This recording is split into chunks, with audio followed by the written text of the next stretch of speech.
Saudara-saudara, pembicaraan kita kali ini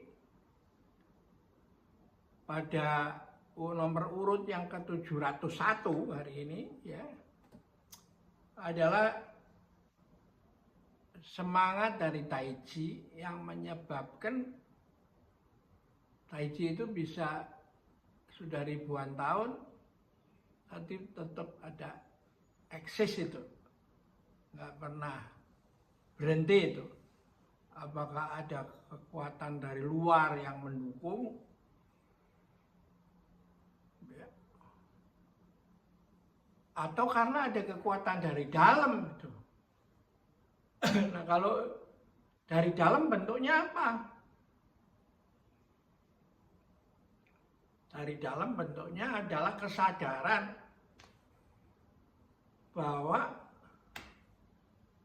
kesalahan yang lebih berat itu adalah bukan dalam gerakan, tapi di dalam tidak melakukan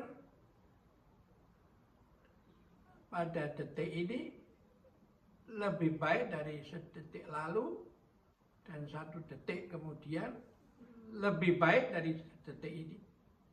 Nah, kalau di enlarge ya, dielaborate, hari ini lebih baik dari hari kemarin, besok lebih baik dari hari ini. Ya. Nah terus itu, nah ini yang kalau berhenti di sini ya sudah ambruk semua ya, punya kesehatan yang Anda bangun itu, karena dengan minum pil atau makan bergizi nggak cukup. Yang penting adalah terapi gerak, exercise, karena alam semua bergerak, nggak pernah berhenti pada sedetik pun. Matahari juga, ya, rembulan, semua itu mengalir itu. Ya. Nah, bagaimana dalam pandangan kearifan kuno di Tiongkok ini, yaitu bahwa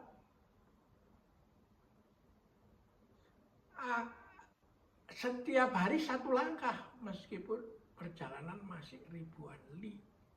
Dan Anda mesti ragu, apakah saya masuk surga, neraka, nirwana, atau hanya seperti lalat atau nyamuk, gitu, kecoa yang mati begitu aja. Tidak memberi arti. Kan? Setiap hari berbuat baik, meskipun banyak rintangan. Jadi itu poinnya di situ tuh. Ya. Nah, digambarkan dalam bentuk lain adalah nol itu diem.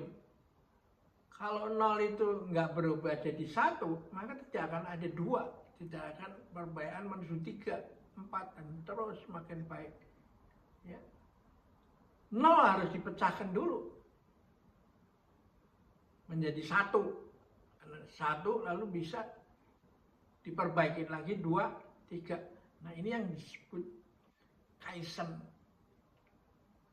bisa dipakai untuk semua kehidupan, yaitu baik untuk membangun kesehatan maupun membangun produktivitas itu, ya. Nah ini yang menurut saya perlu ditekankan lagi, karena bagi masyarakat sekarang itu yang baik adalah bisa menghasilkan sesuatu tanpa kerja itu, ya. Sehingga akhirnya masyarakat yang dibangun seperti itu akan mengalami kesulitan, ya, di dalam hubungan kebutuhan, memenuhi kebutuhan. Karena di dalam negeri dia kalau bisa dapat kerja, dapat uang dengan sedikit kerja, ya. Nah ini yang sulit. Sedangkan kalau disuruh kerja, minta gaji yang imbalan yang lebih tinggi. Nah akhirnya negara yang menggunakan dalam kondisi itu akhirnya tidak bisa bersaing di dunia internasional ya. Ya. Jadi itulah makanya saya pikir bahwa melatih Tai Chi itu membangun kesadaran bahwa rutinitas itu lebih penting daripada kesalahan teknis. Karena kesalahan teknis bisa diperbaiki. Tapi kalau rutinitas tidak bisa diperbaiki, maka ya Anda sudah tidak bisa diharapkan lagi dah.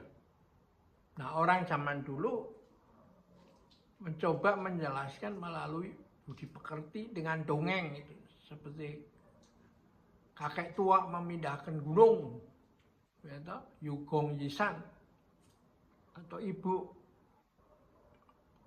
miskin yang mengajar anaknya supaya rajin belajar dengan mengasah tongkat besi supaya menjadi jarum.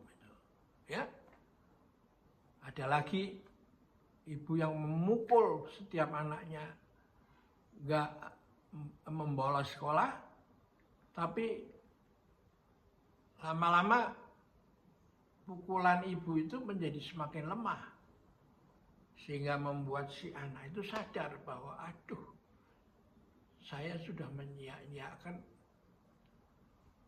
jerih payah ibu, sehingga saya tidak sungguh-sungguh belajar. Nah, karena itulah dia menghasilkan orang yang pintar, budi pekertinya bagus,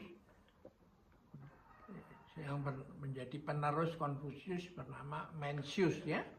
Oke, kita akhirin di sini dulu. Sampai jumpa lagi.